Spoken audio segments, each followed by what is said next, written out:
Allora, innanzitutto c'è una stagione importante di teatro che racconta anche molto il teatro nazionale, con grandi attori, con grandi spettacoli e con grandi nomi del repertorio nazionale. E poi abbiamo due progetti speciali che sono la novità, diciamo, riguardo a quello che è il territorio anche agrigentino, ma mi auguro nazionale e perché no internazionale.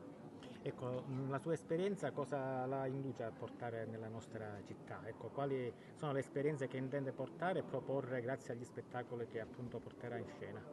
Ma io credo che soprattutto bisogna in qualche modo collegare poli opposti, quindi l'alto e il basso, la tradizione e la contemporaneità, la possibilità di lavorare con le nuove generazioni che è fondamentale, quindi la formazione per esempio in un teatro così bello, così importante, in un territorio così ricco di cultura, è giusto che ci sia anche la parte formativa, è quella che porterà nuove persone di nuove generazioni a fare teatro un domani quando avremo bisogno di loro.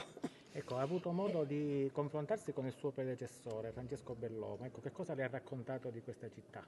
Ma Francesco Bellomo intanto lo ringrazio perché è stato lui che in qualche modo ha indicato il percorso e anche la mia presenza in questo teatro. E mi sembra che abbia fatto sempre un grandissimo lavoro di scelta per quello che riguarda questo teatro e ovviamente non posso che pensarne bene.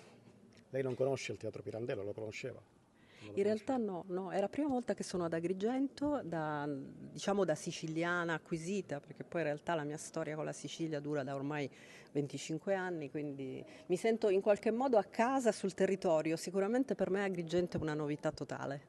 Signora, lei sarà la prima donna direttore artistico del Teatro di Agrigento, in questo momento particolare di Agrigento Capitale.